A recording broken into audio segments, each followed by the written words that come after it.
নমস্কার, Surajit academy YouTube চ্যানেলে আপনাকে স্বাগত জানাই। আজকে ডেটে দাঁড়িয়ে বাংলা আবাস যোজনা সংক্রান্ত কি আপডেট রয়েছে দিতে চলেছি এই প্রতিবেদনের মাধ্যমে। আপনাদেরকে বলে রাখি, আগামীকাল অর্থাৎ 28 তারিখে ফাইনালি খসড়া তৈরি হওয়ার নির্দেশিকা রয়েছে।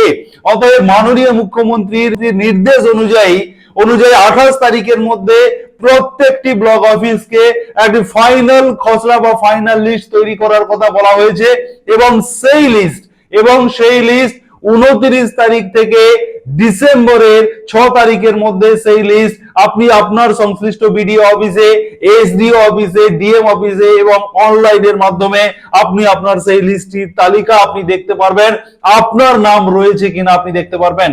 এখনই আমি আপনাদেরকে দেখিয়ে দেবো আপনি কিভাবে অনলাইনের মাধ্যমে বাড়িতে বসে বা আপনার হাতে থাকা স্মার্টফোনের মাধ্যমে আপনি কিভাবে বাংলা আবাস যোজনার লিস্টে আপনার নাম রয়েছে কিনা আপনি দেখতে পারবেন, আপনাদেরকে দেখিয়ে দেবো। তবে তার আগে যারা সুরজিৎ একাডেমি ইউটিউব চ্যানেলে এখনো সাবস্ক্রাইব করেনি অবশ্যই সাবস্ক্রাইব করুন, পাশে থাকা নোটিফিকেশন বেল বাটন অন করে দিন এবং আপনার বন্ধু বান্ধবদের শেয়ার করে সবাইকে জানিয়ে দিতে সাহায্য করুন। স্ক্রিন আপনাদেরকে দেখাচ্ছি যে সাউথ 24 পরগনাজের যে অফিসিয়াল ওয়েবসাইট রয়েছে, এরকম আপনি আপনার হাতে থাকা স্মার্টফোনের গুগল সেকশনে আপনার যে ডিস্ট্রিক্ট রয়েছে সেই ডিস্ট্রিক্টের নাম লিখে সার্চ করবেন, করলে আপনার সামনে আপনার ডিস্ট্রিক্টের নাম দিয়ে ওয়েবসাইট চলে আসবে এবং এই ওয়েবসাইট থেকেই কিন্তু আপনি 29 নভেম্বর থেকে 6 ডিসেম্বরের মধ্যে যে চূড়ান্ত তালিকা প্রকাশিত হওয়ার কথা, আপনারা কিন্তু আপনাদের ডিস্ট্রিক্টের যে ওয়েবসাইট রয়েছে সেই ওয়েবসাইট থেকে কিন্তু আপনি দেখে নিতে পারবেন। আপনাদেরকে অন স্ক্রিন সাউথ 24 পরগনা ডিস্ট্রিক্টের অফিসিয়াল ওয়েবসাইট দেখাচ্ছি। যখনই বাংলা আবাস যোজনার ফাইনাল লিস্ট প্রকাশিত হবে সেই লিস্টের লিংক আপনি এই অফিসিয়াল ওয়েবসাইটে পেয়ে যাবেন। যখনই ওয়েবসাইটে পাবলিশ করে দেওয়া হবে আমি সবার প্রথম আপনাদেরকে এই ভিডিওর মাধ্যমে, প্রতিবেদনের মাধ্যমে আপনাদেরকে ভিডিও নিয়ে এসে দেখিয়ে দেব আপনাদেরকে আপনার নাম রয়েছে কিনা। তার জন্য আপনি অবশ্যই সাবস্ক্রাইব করে রাখুন। এভাবেই কিন্তু আপনাকে দেখে নিতে হবে বাংলা আবাস যোজনার যে চূড়ান্ত তালিকা প্রকাশিত হবে সেই তালিকায় আপনার নাম রয়েছে কিনা। আপনারা অবশ্যই সাবস্ক্রাইব করে রাখুন। এইভাবে আপনি আপনার অফিসিয়াল ওয়েবসাইট থেকে আপনি দেখে নেবেন সেই তালিকাতে আপনার নাম রয়েছে কিনা।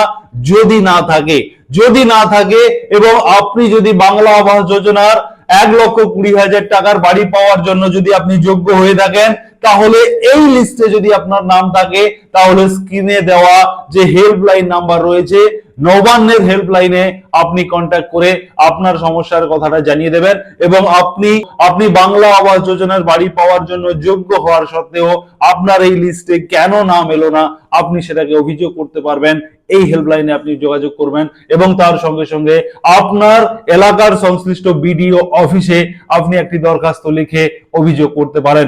কারণ মাননীয় মুখ্যমন্ত্রী জানিয়েছেন সমস্ত যোগ্য উপভোক্তা, প্রায় 12 লক্ষ যোগ্য উপভোক্তাকে এই ডিসেম্বর মাসে বাংলা আবাস যোজনার 1,20,000 টাকার বাড়ি দেওয়ার কথা ঘোষণা করা হয়েছে। অতএব আপনি সতর্ক থাকবেন 29 তারিখ থেকে 6 ডিসেম্বরের মধ্যে, 29 নভেম্বর থেকে 6 ডিসেম্বরের মধ্যে যে তালিকা প্রকাশিত হবে সেই তালিকার দিকে আপনাকে চোখ রাখতে হবে যদি আপনি বাংলা আবাস যোজনার বাড়ি পেতে চান। এরপরে আমি আপনাদেরকে আরো বেশ কিছু তথ্য দেব যে টাইমলাইন প্রকাশিত হয়েছে নবান্ন থেকে বাংলা আবাস যোজনা সংক্রান্ত। সেই টাইমলাইনে আর কি বলা হয়েছে চলুন আপনাদেরকে দেখাই। অন স্ক্রিন আপনাদেরকে একটি টাইমলাইন দেখাবো যে টাইমলাইনটা পরিবর্তিত হয়েছে। আগের যে টাইমলাইন ছিল সেই মতো কিন্তু হচ্ছে না, নতুন করে একটি টাইমলাইন প্রকাশ করা হয়েছে। যেভাবে আপনাদেরকে বললাম যে 29 নভেম্বর থেকে 6 ডিসেম্বরের মধ্যে আপনি দেখে নেবেন যে আপনার অফিসিয়াল ওয়েবসাইটে, যে ওয়েবসাইটে আমি আপনাদেরকে দেখিয়েছি, আপনাদের ডিস্ট্রিক্টের যে অফিসিয়াল ওয়েবসাইট রয়েছে সেই ওয়েবসাইট থেকে আপনার তালিকাটি আপনি দেখে নেবেন। যদি আপনি দেখে নেন যে আপনার তালিকাতে নাম রয়েছে এবং সেই তালিকায় যদি আপনার নাম থাকে, আপনি যদি দেখেন সেক্ষেত্রে আপনার নামটি আরো একবার গ্রাম সংসদ সভাতে বা গ্রাম সভাতে অনুমোদন পাবে।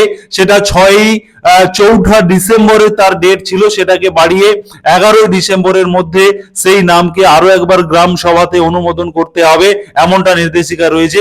এবং তারপরে গ্রাম যে সভা, সেই সভাতে আপনার নাম অনুমোদন হয়ে গেলে সেই লিস্টটি আরো একবার ব্লক লেভেল কমিটির হাতে তুলে দেওয়া হবে এবং ব্লক লেভেল কমিটি 9ই ডিসেম্বরের পরিবর্তে 13ই ডিসেম্বরের মধ্যে ব্লক লেভেল কমিটি আরো একবার সেটাকে ফাইনাল করবে এবং সেই ফাইনাল লিস্টটি জেলা পর্যায়ের কমিটির হাতে তুলে দেওয়া হবে এবং সেটা 13ই ডিসেম্বরের পরিবর্তে 16ই ডিসেম্বরের মধ্যে সেই তালিকা ফাইনাল ভাবে জেলা পর্যায়ের কমিটি থেকে অনুমোদিত হবে এবং এই অনুমোদন প্রক্রিয়া সব সার্বিকভাবে কমপ্লিট হয়ে যাওয়ার পরে, চূড়ান্তভাবে সম্পন্ন হয়ে যাওয়ার পরে বাংলা আবাস যোজনার টাকা মাননীয় মুখ্যমন্ত্রীর ঘোষণা অনুযায়ী 23 ডিসেম্বর থেকে 30 ডিসেম্বরের মধ্যে আপনাদের প্রথম দফার 60,000 টাকা, প্রথম কিস্তির টাকা আপনাদের ব্যাংক অ্যাকাউন্টে চলে আসবে। তবে এই টাইমলাইন অনুযায়ী কাজ হবে, এটা চূড়ান্তভাবে মাননীয় মুখ্যমন্ত্রী ঘোষণা করে দিয়েছেন। কিন্তু এখানে সব থেকে বড় প্রশ্ন, যদি এই তালিকা 29 নভেম্বর থেকে 6 ডিসেম্বরের মধ্যে যদি সেই তালিকাতে আপনার নাম না থাকে, আপনি যদি বাংলা আবাস যোজনার সম্পূর্ণভাবে যদি যোগ্য হয়ে থাকেন, তারপরেও যদি আপনার নাম না থাকে, তাহলে পূর্বে যেভাবে আমি বলেছিলাম যে নবান্নের দেওয়া হেল্পলাইনে আপনি কমপ্লেইন করবেন, অভিযোগ করবেন, আপনার সমস্যার কথা জানাবেন, আপনার এলাকার সংশ্লিষ্ট বিডিও অফিসে আপনি অভিযোগ করে আপনার সমস্যার কথা জানিয়ে দেবেন। অতএব আপনাকে সতর্ক থাকতে হবে। বাংলা আবাস যোজনা সংক্রান্ত আজকে ডেটে দাঁড়িয়ে যে নতুন আপডেট রয়েছে, আপনাদেরকে সেই আপডেট খুব ক্লিয়ার ভাবে আশা করি আপনাদেরকে দিতে পেরেছি। সে কারণে আপনাদেরকে বলে রাখবো, প্রতিনিয়ত বাংলা আবাস যোজনা সংক্রান্ত আপডেট পেতে, গুরুত্বপূর্ণ আপডেট পেতে অবশ্যই সুরজিৎ একাডেমি ইউটিউব চ্যানেলকে সাবস্ক্রাইব করে রাখুন, নোটিফিকেশন বেল বাটন অন করে দিন এবং আপনার বন্ধু বান্ধবদের শেয়ার করে সবাইকে জানিয়ে দিতে সাহায্য করুন। অপেক্ষা করুন নেক্সট আপডেটের জন্য। ধন্যবাদ।